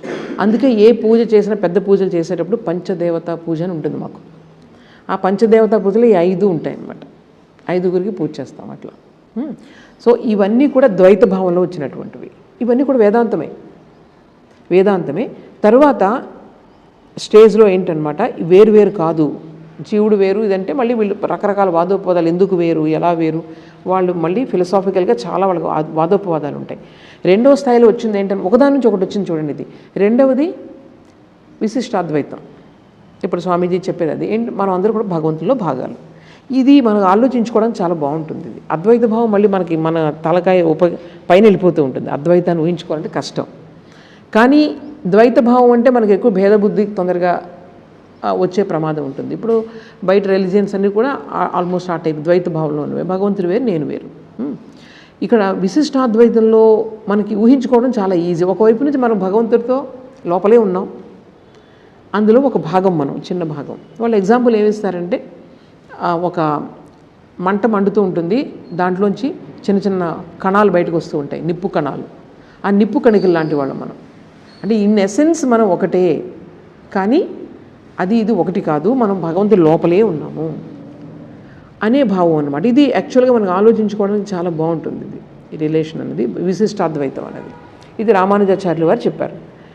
సరే, ఇప్పుడు ఇలా అనుకుంటూ వెళ్తే కనుక ఇంకా మూడవది ఏంటంటే ఇక్కడ ఇప్పుడు ఈ ఇన్ఫినిటీ అంటే ఏదైతే అనంతం అంటున్నామో అందులో భాగాలు ఎలా ఉంటాయి? ఇప్పుడు భగవంతులో మన భాగాలు అన్నాం కదా, అనంతంలో భాగం ఎలా ఉంటుంది? అనంతం అంటే అనంతమే, అనంతంలో మళ్ళీ భాగాలు ఎక్కడ ఉంటాయి?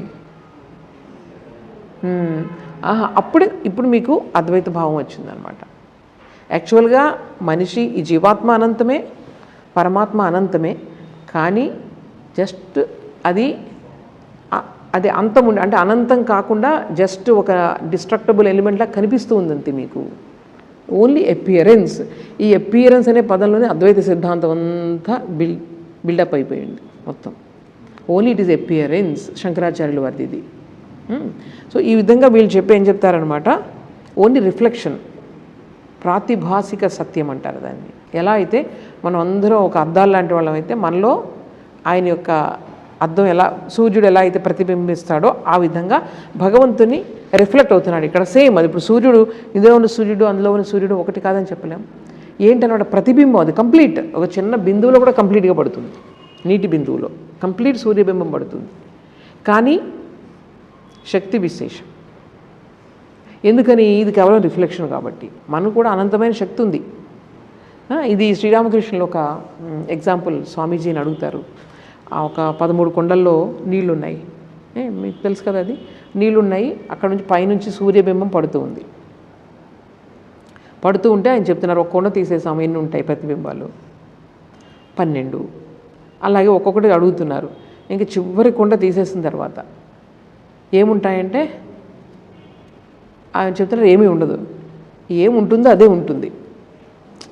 అది మనం చెప్పలేము, కేవలం రిఫ్లెక్షన్ వల్ల నీకు అర్థమవుతుంది. ఇక్కడ భగవంతుడు, ఇప్పుడు సూర్యుడు అక్కడ రిఫ్లెక్షన్ లేకపోతే సూర్యుడు ఏంటో నీకు అర్థం కాదండి. సూర్యుడు అంటే ఎగ్జాక్ట్గా మీరు తీసుకోకూడదు, పైకి చూస్తే కనిపిస్తాడు అలా చెప్పకూడదు.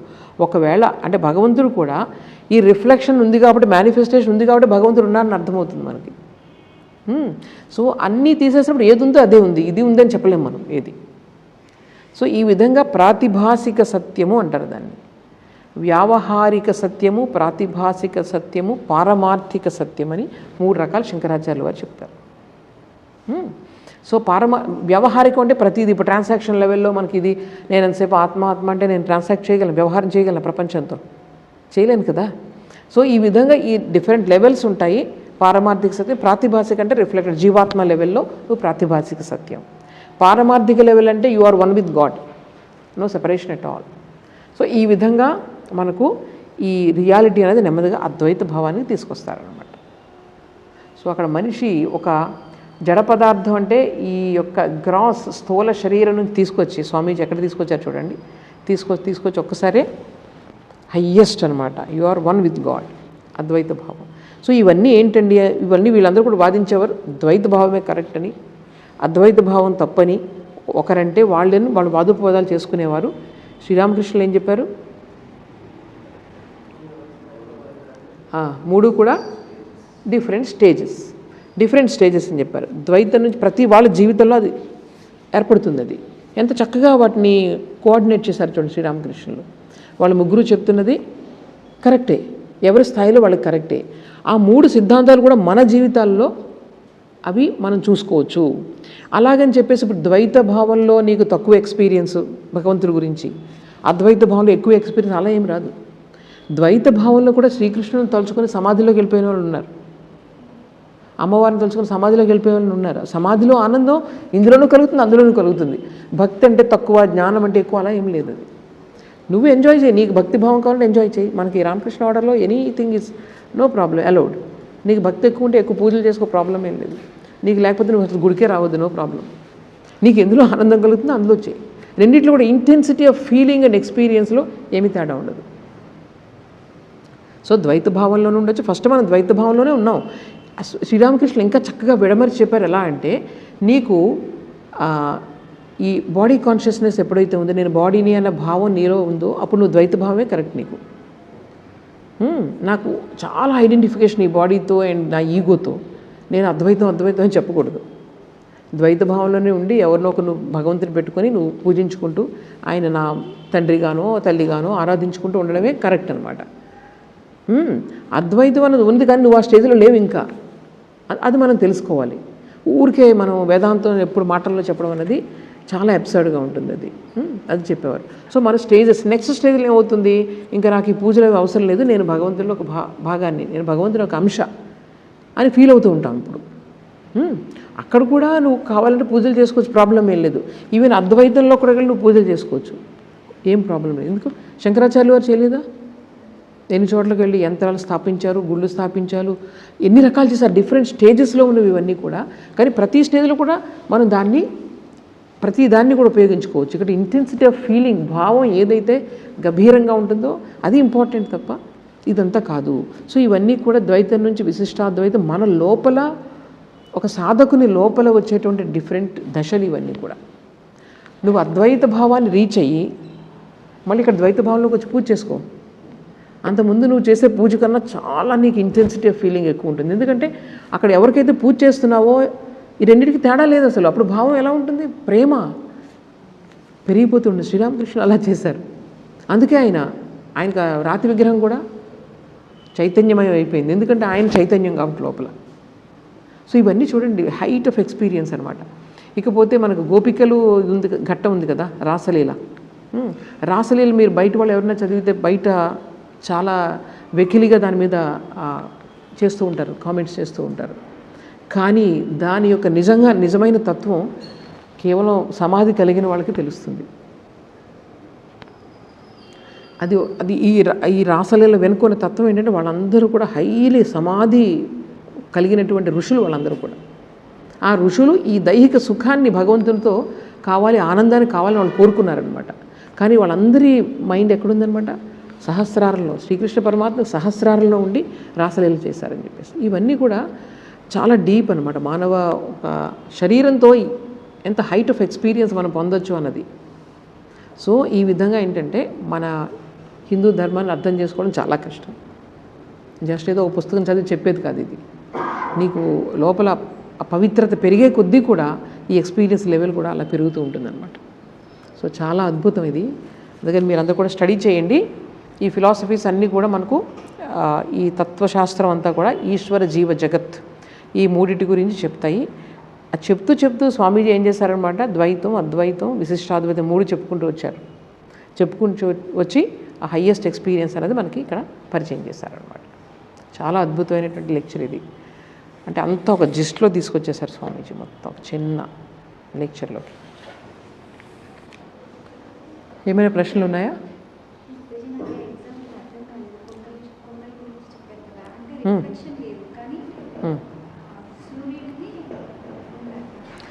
అక్కడ కుండల ఎగ్జాంపుల్ ఏంటంటే, ఏదైతే నీకు భగవంతుని యొక్క శక్తి మనం ఎలా తెలుసుకుంటాం, కేవలం రిఫ్లెక్షన్ ద్వారానే తెలుసుకుంటాం. అక్కడ అర్థమైందా? ఇప్పుడు సూర్యుడు ఒక్కడే ఉంటాడని నువ్వు చెప్పలేవు, ఎందుకంటే నీకు అక్కడ రిఫ్లెక్షన్ పడింది కాబట్టి ఏది ఉందో అది ఉంటుంది. అది కరెక్ట్ చేస్తారు శ్రీరామకృష్ణ. ఈ రిఫ్లెక్షన్ లేకపోతే ఏది ఎలా తెలుస్తుంది నీకు? జగత్తే లేకపోతే అసలు భగవంతుని శక్తి ఎలా తెలుస్తుంది? అది రిఫ్లెక్షన్ వల్లే తెలుస్తుంది. ఏది రిఫ్లెక్షన్? భగవంతుని అవతారం అంటే ఏంటి చెప్పు? హయ్యెస్ట్ హ్యూమన్ బీయింగ్, అంతే కదా, హయ్యెస్ట్ హ్యూమన్ బీయింగ్. ఇప్పుడు కొండ చిన్న నీటి బిందువు నుంచి మొదలు పెట్టుకో. ఒక మామూలు మనిషి చిన్న నీటి బిందువు, చిన్నది, దాని నుంచి పెద్ద పెద్ద పెద్ద పెద్ద అలాగ వస్తూ నీకు చూడు, చిన్న నీటి బిందువుల పైన రిఫ్లెక్షన్ నీకు ఇంద్రధనుసు వస్తుంది, తెలుసా నీకు? Small globules. సో అట్లా వచ్చి కొండలో ఒకటి. అక్కడ కొండ ఎగ్జాంపుల్, కొండ అవతారం అని చెప్పలేము, ఎందుకంటే పెద్ద పెద్ద నదులు కూడా ఉన్నాయి, పెద్ద పెద్ద చెరువులు ఉన్నాయి. ద హయ్యెస్ట్ వాటర్ బాడీ ఏదైతే ఉందో సముద్రం అనేది అవతారం అని చెప్పుకోవచ్చు. సో రిఫ్లెక్షన్ అన్నది ఆయన రిఫ్లెక్షన్ పడుతుంది కాబట్టి అది చిన్న మన ఆధారాన్ని బట్టి ఆ రిఫ్లెక్షన్ కూడా స్టడీగా ఉందనుకో, మైండ్ స్టడీగా ఉంటే రిఫ్లెక్షన్ క్లియర్గా ఉంటుంది. వేవరింగ్గా ఉందనుకో, అయితే నది అందులో రిఫ్లెక్షన్ పడుతుంది కానీ నీకు వేవరీగా ఉంటుంది. సో ఈ విధంగా ఇవన్నీ నీటి బిందువులు మొదలుపెట్టుకుని సముద్రం వరకు మన వాటర్ బాడీస్ ఉన్నాయి. సో ఏదైతే హయ్యెస్ట్ ఉందో అది హయ్యెస్ట్ హ్యూమన్ బీయింగ్ అంటే అవతార. ఎందుకంటే మనలాగా వాళ్ళు ఆల్మోస్ట్ ఈక్వల్ టు వాళ్ళు గాడ్ కదా, దగ్గరలోకి శరీరంలో వచ్చారు, కానీ శరీరంలో ఉన్నటువంటి ఏవి కూడా వాళ్ళని బంధించవు. సో అలా హయ్యెస్ట్ అని చెప్పుకోవచ్చు. అక్కడ శ్రీరామకృష్ణులు చెప్పింది ఏంటంటే అక్కడ కేవలం ఇది ప్రాతిభాసిక సత్యం మాత్రమే, ఇది అదే లేకపోతే ఒరిజినల్ నువ్వు తెలుసుకోలేవు, అది చెప్పడానికి. సూర్యుడు అంటే చూస్తున్నా కూడా సూర్యుడు ఒక్కడే ఉంటాడు వెంటనే చెప్పేస్తాం మనం, ఏది ఉందో అది ఉంది అక్కడ, మన సూర్యుడు అని చెప్పలేము, అక్కడ ఏది ఉందో అది ఉంది అంతే, as it is, what is అంతే, అది చెప్పండి.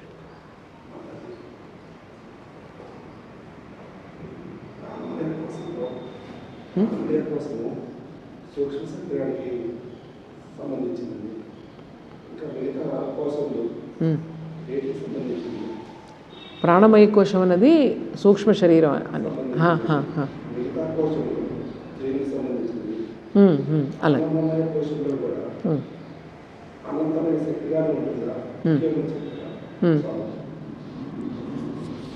ఇదేమిటంటే ఇప్పుడు మీరు పంచకోశ దాని గురించి అడుగుతున్నారు కదా,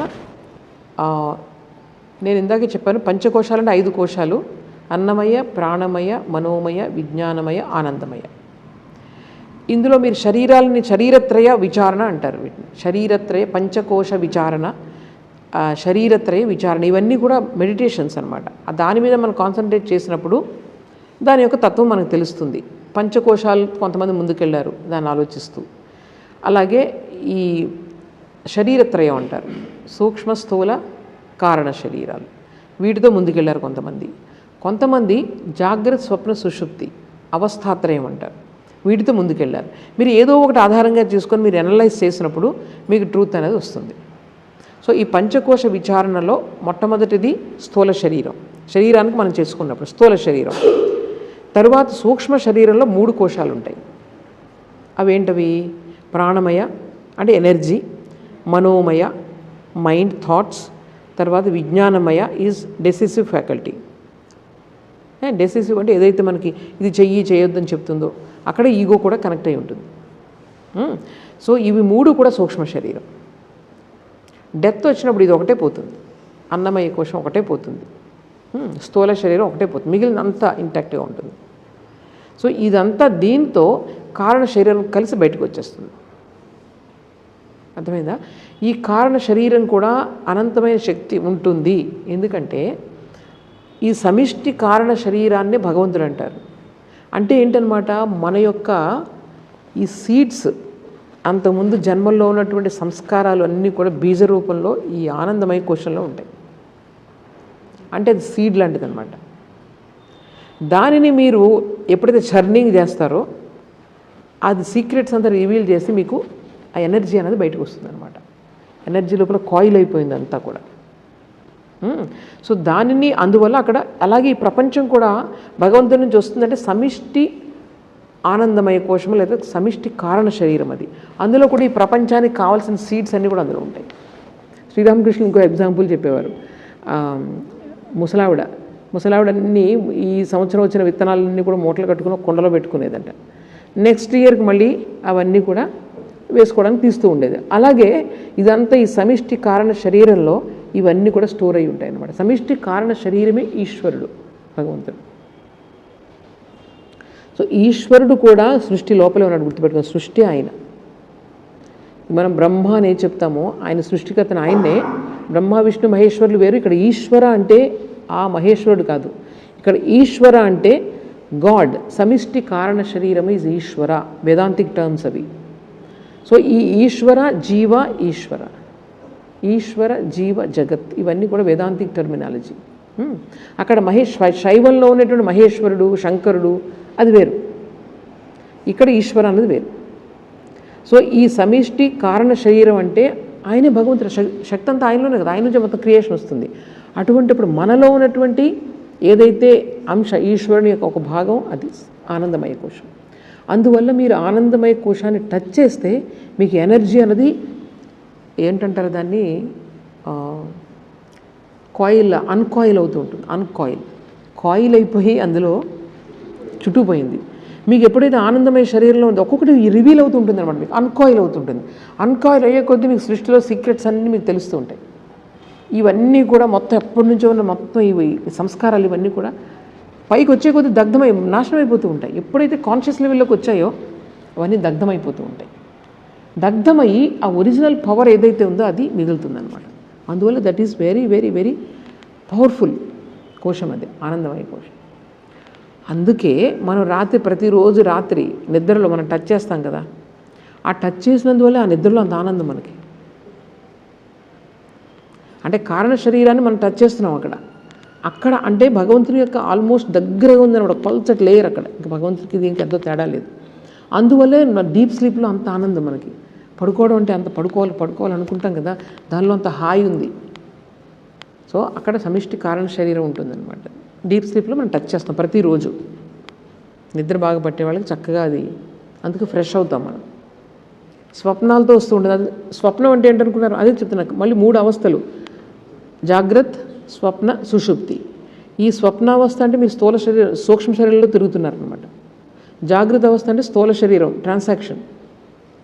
స్వప్నంలో మీకు సూక్ష్మ శరీరం అంటే ఏముంటుంది, మీ మైండ్స్, థాట్స్, మీ డెసిషన్ మేకింగ్, మీ ఈగో అంతా వర్క్ చేస్తూ ఉంటుంది అక్కడ. తురియం అసలు స్టేట్ కాదు. సుషుప్తి దాని తర్వాత మీకు స్వప్నావస్థ తర్వాత సుషుప్తి అవస్థ. సుషుప్తి అవస్థలో మీరు ఆనందమయ కోశాన్ని మీరు టచ్ చేస్తారు. అది కూడా మెటీరియల్ వరల్డే. తురియం అన్నది ఈ 3 స్టేట్లు దాటిపోయినప్పుడు, దట్ ఈజ్ ఎక్దం నిర్వికల్ప సమాధిలో జరుగుతుంది. అది ఇక్కడ సవికల్ప సమాధిలో మీకు ఆనందమయ కోశం ఉంటుంది అక్కడ. అందుకే మీకు అక్కడ అన్నీ కూడా రకరకాల దేవీ రూపాలు ఇవన్నీ కూడా మీ దర్శనాలు అవుతూ ఉంటాయి. అదంతా ఇంకా ఆనందమయ కోశం లెవెల్లోనే ఉంటుంది. నిర్వికల్ప సమాధి అంటే నిర్బీజ సమాధి అంటారు. అక్కడ ఇంకా దేవుళ్ళు దేవతలు ఏమీ ఉండదు, ఇంక అక్కడ కంప్లీట్గా మర్జ్ అయిపోతారు అనమాట, one with God essence. So creation మీకు స్టార్ట్ అవుతుంది ఎక్కడి నుంచి, ఆనందమయ కోశం నుంచి, కారణ శరీరం నుంచి, అక్కడ నుంచి స్టార్ట్ అవుతుంది. So that is also in creation అనమాట. అర్థమైందా? చాలా ఓం అసతో మా సద్గమయ తమసో మా జ్యోతిర్గమయ మృత్యోర్మా అమృతంగమయ. ఓం శాంతి శాంతి శాంతి. హరి ఓం తత్సత్. శ్రీరామకృష్ణార్పణమస్తు.